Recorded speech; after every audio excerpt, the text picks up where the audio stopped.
Suliran. Sa bugtong tuyo nga kami makaalagad kaninyo. Among gituyo pagmugna kining maong tulumanon. Nga pagatambagan nila ni Dr. ni Elaine Bathan nga mutabang sa pag-iway sa mga gumunhap ug kalibo nga inyong gihambin hilabi na sa punto legal. Kinisab si Dr. Rene Obra ang kaabag sa inyong suliran.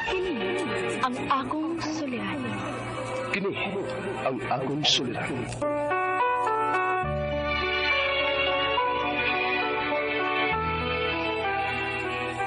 Sa atong pagkaymugso ng kalibutan, gikaluhaan at ang daan sa atong suliran. Ang suliran mo'y kabahin sa itong inadlang panginabuhian. Aba na doon ay suliran nga dili mo mapasan nga ikaw ra. Nagkinahanglan kag katabang aron sa pagsulbad ni ini. Nagkinahanglan kag kahayag na may mulamdag sa imong unahuna. Ug tungod ni ini, natawag kini nga atong tulumanon nga naguluhan. Kini ang akong suliran. Kini ang akong suliran. Mga minubong duwa nga matapos lang sa usa ka hugna. Mga kinutlog gikan sa mga suwat sa mga minahal namong tigpaminaw. Busa kung aduna kamoy suliran nga naggumon karon sa inyong galamhan. Suwata ka na og ipadala ning atong tulumanon. Kini ang akong suliran. Aron kabuhatan ka na og duwa sa kahanginan og pagatambagan sa mga bulawan ng hunahuna. Kini ang akong suliran. Kini ang akong suliran. Sinumat ni Teresa Tirul Soria, ubos sa direksyon ni Ingrid Miss Iver Tudaso. Dalit kaninyo sa RMN.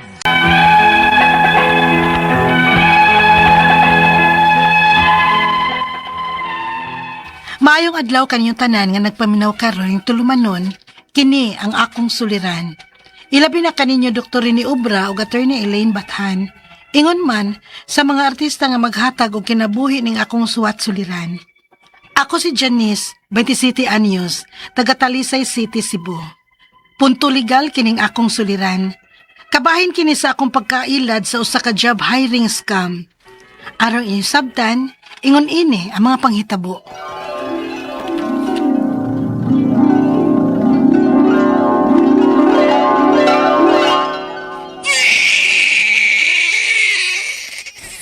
No, kilom na. Ayaw na taon paghilak kay mautong sa dunya ka. Shhh, nak. Sige, gutom na, nak. Naot na naman gud sa siya gatas pa. Dili naman siya mututoy na ako. Kinahanglan na yun ka nga mangitag trabaho, ana na. Maugyod pa. Mas maayo nang na ako'y trabaho. Ani ara ko sabay. Aron makabantay ra ko ni Inday. Kana mo'y mas maayo, Janice.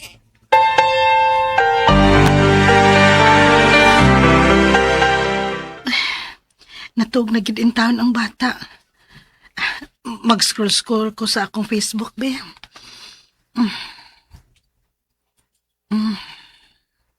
Oh, hala, na-job hiring. Ako ning basahon, be.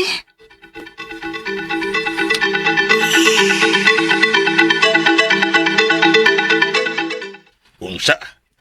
15,000 ang simana? Opa, data entry nga trabaho. Unya, work from home ra. Dako na nga sweldo pa, uy.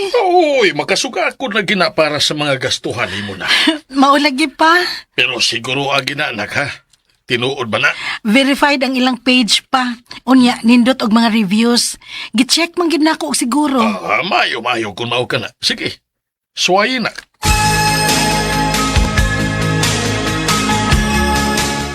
Girl, kay baya ka ha? Nadaghan na ba kayo job hiring scam karon? Girl, kung scam pa ni, dili unta sila maayo og mga reviews. Noon sad, pero mas maayo magud nang mag-amping ka uy. Mga marubay kay na sila day. Salamat sa concern, girl, ha? Pero ako, yun ning suwayan.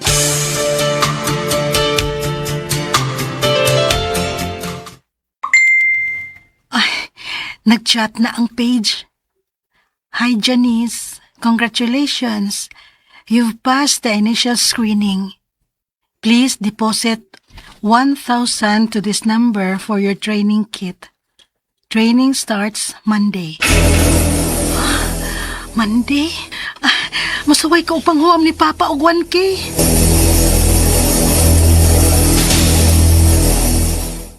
Ha? Ngano magbayad man?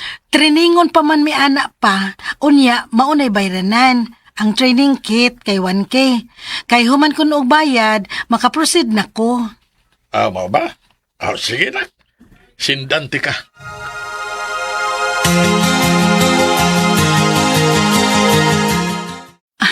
Okay na. Na-send na nako. Mauna gyud ni. Makasugod na gyud kog trabaho ani ning Lunes. Salamat, Lord.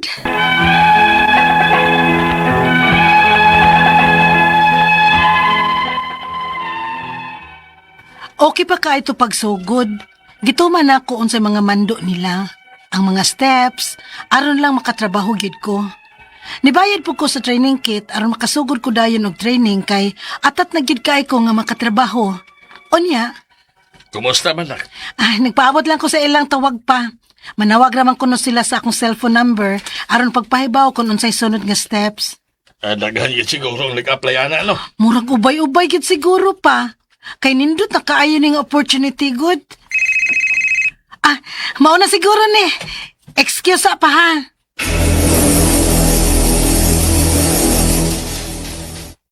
Hello? Hello, Ma'am Janice. Yes sir. Congrats, ma'am. Kay happy na juga sa final nga step, ma'am. Salamat kaayo sir. So, karon nag-need me og 3K para sa access fee. Ha? 3K? Yes, ma'am. O kinahanglan nga mapadagi dahil na ni mo dayon para ma-appeal ka sa... Kuan ba? Maka-appeal dahil ka ba? Maka-start ka ni Kamandi. Kining lahi sa tong 1K nga gipadana ko sir. Yes, lahi sa to, ma'am. Kay para sa training man to, ma'am. Sa training kit Oh, tong sa- 1K? So, sa training to nimo. Okay, sige sir. Mao gihapon nga number ang sindan nako sa GCash sir. Lahi na, ma'am. Lahi na. Sindan ta ka, ha? Okay sir. Salamat.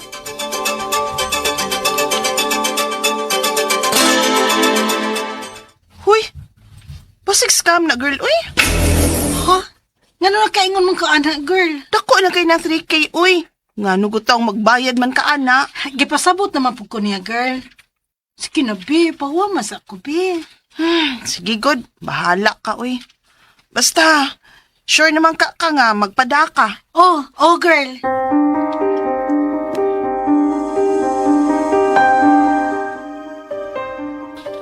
Nasend na nako. Tingalig manawag ra to. Magpaabot lang ko.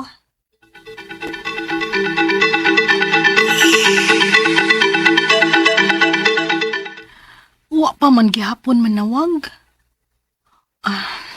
Ako silang sendan sa page sa akong resibo bi nga nakasend na ko.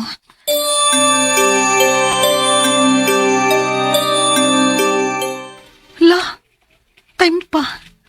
Ngano dili naman ko maka-message? Nganong unavailable naman ni? Giblock ko nila. Dili ni pwede, oy. Dili gyud. Ang ilang page ka. Tanaw na ko, be.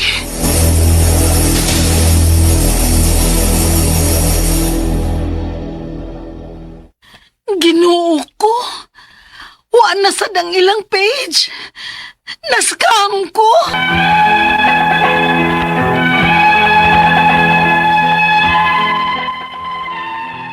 Tungod kay desperada na ko nga makatrabaho, namasin na lang gid ko nga tinuod ang maong page. Nabutaan gid ko.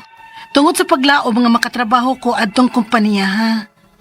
Ang ako mga pangutana mao kining mosunod. Unang pangutana. Unsa may paagi nga matrace ang GCash number sa scammer? O pwede pa ba na kung makuha og balik ang kwarta? Ikaduhang pangutana. Unsaon man pag-ila kung legit ba ang usa ka job hiring sa Facebook o online? Unsa may ilhanan kung scam kini? Ikatulong pangutana. Asa ko angay mo report nga na-scam ko online? Unsay legal nga mga laka nga angay na kong buhaton? Ikaupat og katapusang pangutana. Posible di ay nga makapang-scam bisan og verified ang maong Facebook page? Palihog, tabangi og tambagi ko. Kini ang akong suliran, Janice. Mayong adlaw mga suking tigpaminaw kini si Attorney Elaine Bathanog.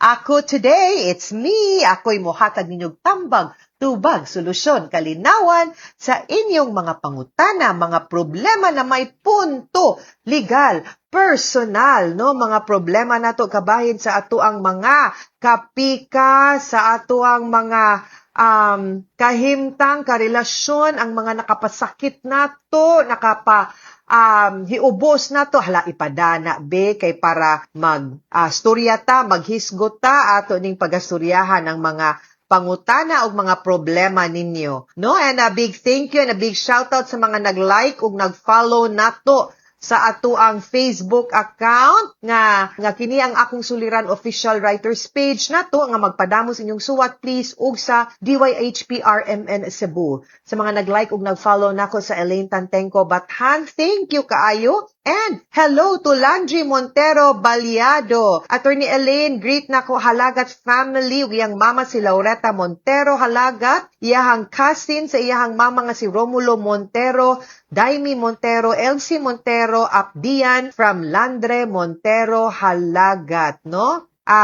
Thank you kayo for your like. Ingon pod si Nazareth Borja from Camotes, Pilar Camotes Island, iyahang second home. Suking tingpaminaw ni siya nato. Iyahang mga brad si Lloyd Borja ug sa Coast Guard officer sa Pilar.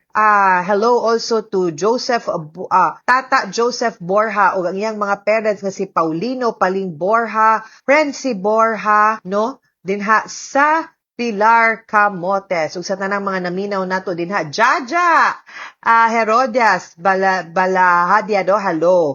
Kumusta Miss Jaja? Also sa mga nag-like ug nag-follow po nako sa akong official Facebook page nga Elaine Tantenco, Attorney Elaine Tantenco Bathan, thank you kaayo. Si Janice, nga 27 years old, taga Talisay City, Cebu. Ato ang letter sender. Greetings to Mayor Samsam Gulyas ug mga naa dinha sa Talisay City. Kay nailad ni siya og pagpanrabaho. Nang-apply ni siya yung murang ang scam kuno to. No? Karon kay nagpadamag kaning Gcash kay nadalagig ilad nga kinahanglan magpadag kwarta na unsa ba. Mga apply gani tawa man ni bayad. Unsa kunoy paagi nga ma-trace ang Gcash number sa scammer ug pwede pa ba niyang makuha og balik ang kwarta? Okay.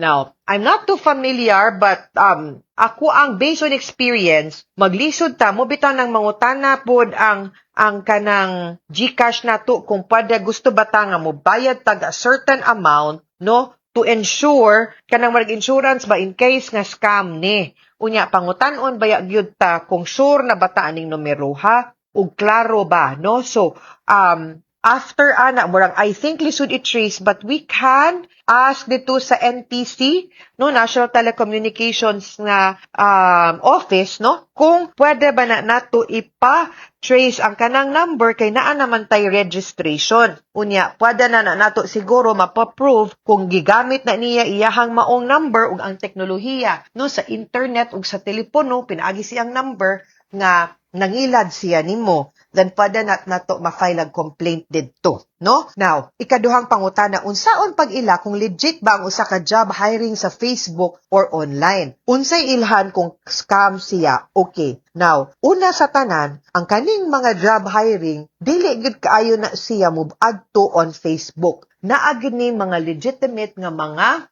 company or agency nga gina-hire ang mga kumpanya or ang kumpanya itself ang direkta nga mo post ug hiring. No, ang importante is careful gyud kaayo ta labi nag mag-apply ta online. Careful kaayo ta sa data nga atong gihatag. Susihan ninyo maayo sa Facebook account. Makita man nimo ba kung kaduda-duda gani, no, kung bag-o pa na nahimo nga account, legitimate ba usahay kaning mga companies. Di man kay na sila mag-post sa Facebook, no? Unless gagmay ngang mga kumpanya. Kanang pinaka-safe yun, kanang na-check nga blue, no? Nga badge sa Meta, kay verified yun na sila nga mga accounts. I really suggest nga kana tamulad yung application. Or, kung dili man gani susihatan, wagod, scroll sa ayo pada, kay kibaw ka, magpada ka sa imuhang biodata, sa imuhang curriculum vitae, sa imuhang CV, imuhang personal data sheet, delikado kaayo nga maghatag kag numero, maghatag kag address, maghatag kag birthday,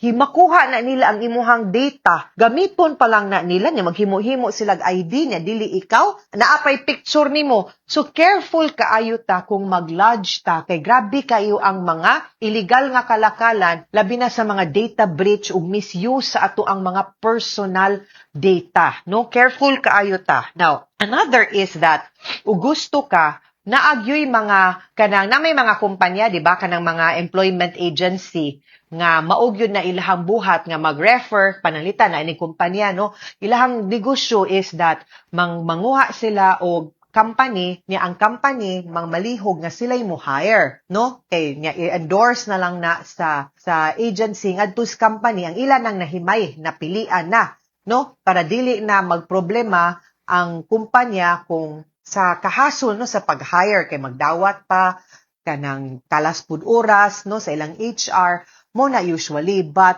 pwede maguna nimo ma-verify sa Department of Labor and Employment kaning mga accredited nga agencies, no, so i-check na tanan, ha. Now careful gid mo na kung questionable gani or gamay ra kaayog mga follower or bago pa na create, no, delikado gyud na, most likely basin scam na siya or naapo na sa mga DTI adto na or mga apply mo ka na mga legitimate nga job fair o dinha mo mag-apply or direkta gid sa kumpanya, ayaw mo shortcut or Facebook. Ikatulong pangutana, asa ko angay mo report nga na scam ko online, unsay legal nga mga laka nga angay na kong buhaton? Well, I think sa NTC, pwede po sa NBI or sa cybercrime laboratory sa police or pwede po na nimo i-report sad sa GCash siguro, no? To say nga scammer ni siya kay naa naman kay legitimate nga nakuha nga number. So, kihalan na ba ito i-register ato ang SIM, di ba guys? Posible ba kuno katapusang pangutana? Posible di ay nga ang pang-scam bisan og verified ang maong Facebook page. Posible kay meaning isog kayo silag scammer, but si Meta is very strict ba ya sa pag-verify sa person. So most likely pwede na nimo ma-report sa Meta kay naagi na sila verified ID. Unya ang ID ra ba imong i-present, di ba ya basta-basta pud nga identification, ha? Ang ilahang isend para ma-verify sila by Meta. So I am not too sure nga unsay pamaaging nga nakalusot gihapon sila, but di gyud na, no, ilang identity is verified so easily basin matrace ra gyud pud nimo, no, kaning tawhana based sa iyahang number kay legitimate man ang number sa GCash. Unya gi-register man nato ang SIM nato, no? And then second, ang kana pong sa Meta, legit man po na gyud nga pangalan og identity. So pwede ra gyud siguro na nimo ma-trace, ha? But next time guys, please let's be careful labi na sa pag-send sa ato ang mga datos ug mga data, ha?